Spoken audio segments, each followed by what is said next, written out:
I'd just like to know how you came up with the 10% figure. Is that purely just because you think people subscribe to that? And also the kind of 2/3 figure of your own income. I mean, both, in terms of the moral argument, they seem quite arbitrary figures.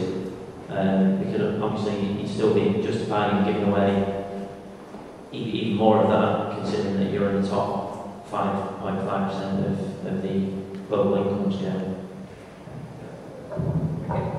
Again, both very good questions. So the 10% figure is somewhat arbitrary. I could have picked 11% or 9% without all that much difference, except for the fact that people would say, why 11%? That's weird. So it's largely just because 10% is the same thing, which turns out to be because historically, because we have 10 fingers is the main reason. It's also does tie in with like a long-established tradition of giving 1/10 of one's income through tithing in the Christian Church. And there are similar approaches for Islamic people and Judaism as well. And that ultimately came about because we have 10 fingers as well. So it's a convenient number, which I think is within everyone's grasp in the UK, or at least everyone who is relatively well off, like people who are kind of in a position to attend this lecture would probably be. So as to the question about why I decided to give about 2/3 of my income, I didn't decide that on the grounds that I liked the number 2/3. Rather, it was from multiplying out how much I was living at that time and saying that I'll give all of the excess, no matter how much that is. And that's my approach to giving, influenced by Singer on that. In fact, with our organisation, we also have a system called the Further Pledge, which is for people who think that giving a proportion is all well and good, but maybe we should be doing this approach where we give everything above a certain amount. And so that's what I decided to do. And I donate all of my money, about £18,000 per annum.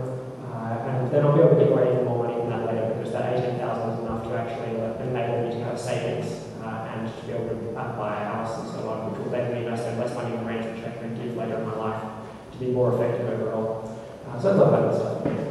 And it still is a bit arbitrary though. It's very difficult to work out at what point one should stop giving. The way that I try to do it is, originally I walked through Tesco agonising about all of my cereal purchases and so on, because of these issues about how much life it can save, were I to downgrade my cereal purchases.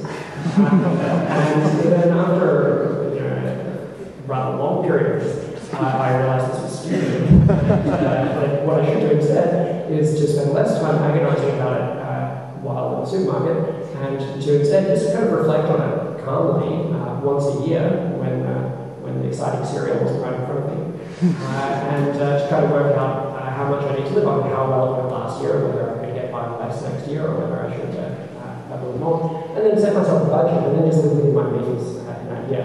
And that turns out to be a method which involves far less temptation, because you just set yourself a budget and live within it, and it's just as if you're earning less money.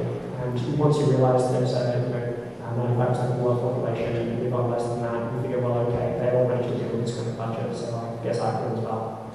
So that's, I think, much more natural and easy way to go about it. But yeah, it is a bit of a floating figure, and I've set that as a hard upper limit for myself, so I can make a clear statement to the media and so on that it would be £18,000. But in reality, I'm giving more than that. So I set myself a kind of a floating limit below that, which can adjust as I see fit.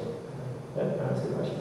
So that question is about when to stop giving. My question is about when to start. I imagine that a lot of young people at this stage in their life cycle are quite worried about long-term savings goals, and in particular the pressure to save for retirement with increased life expectancy, but even just basic things like housing affordability within affluent cities that are close to jobs that many people want. Did you consider sort of giving when we can, as well as what we can, in the sense that are there good arguments for giving consistently over a life cycle on an annual basis, rather than accumulating a lot of wealth, becoming a high net worth individual, meeting some of your other savings goals, and then looking to donate more significantly in the latter part of your life? Okay, there's lots I can say on that. Firstly, I would say that with giving what we can, the pledge that members make is to give at least 10% of their income until they retire, and to give that to wherever they think is the most effective causes. We don't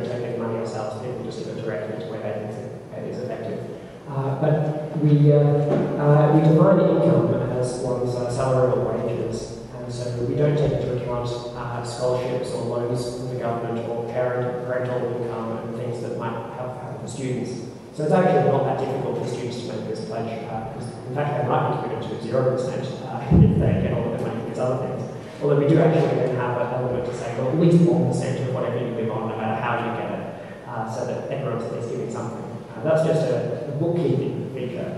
But I found that by making these decisions while I was young and a student, before I started getting a real salary, it ended up making it quite easy because I knew that my income would kind of rocket up once I finished my DPhil to a postdoc level. And this has happened, which I'm quite excited about. But it means that you're in a situation where you never actually have to go backwards if you make this type of decision while you're a student. So that can be really quite psychologically easy. It can be more difficult for other people if they're in the middle of their lives and they've made a commitment to a mortgage and things, and they feel that to give 10% they'd have to go backwards, and maybe they'd have to downsize their house or something if they've made too much of a commitment to expensive living in their youth. So some cases like that would be more challenging. And we've actually now set up a system of, we're setting up a system of pledging to pledge or something like that. For people who are not quite ready to take on this pledge, but I'm pretty sure they're going to be in the future. Maybe a year in the future they're in a position where their finances will sort out after their first year or something. Or maybe it's the case that we've got this neat system where you can do a thing where you say, I'll keep my income stable at its current level for security, so I never have to go backwards. I'll give everything above my current income in future years until that would be 10%, at which point I'll start giving 10%. So we have a system like that as well for people who don't want to go backwards with it. I found that you can actually have quite a lot of security and still give away 40% of your income. So I think that the security issue is quite a challenge that we can meet, at least if we don't have children. It's harder when we have children. But I'll also say on that topic that my pledge to give my further pledge, the normal pledge to be 10% is true regardless of whether you have children. The further pledge is made with the proviso that this is the budget you're restricting yourself to for yourself. You're not making a restriction for your children. You fund them out of some of the leftover money, but obviously you do so in a relatively sensible way. For people who might say, oh well, then things not going to work. If you have a couple of children, you'll be sunk and you won't achieve any of this. It turns out that you can actually look up how much your child costs in the UK on average. And the average cost of a child is around about £200,000 while they're dependent, and that comes to about £100,000 per partner. So if you have 2 children, that's about £200,000 per partner, and they'll be able to give away £800,000 over the life of £7 million. So it doesn't actually make a huge difference as well in these terms. But it's nice if you actually go and look up some data, then you get less worried about some of these potentials, because you see how you can do it. I do understand the various financial worries, and I think that they can be met. Well, I think we're going to have to move things to a close there. That's almost time up. But I'll just emphasise again, if you do want to speak further, there are plenty of Giving What We Can members in the room, and we'll be meeting up in the Mitre immediately after this talk to discuss things a little bit more, and of course there's the question is. But before then, let's put our hands together again and thank our speakers.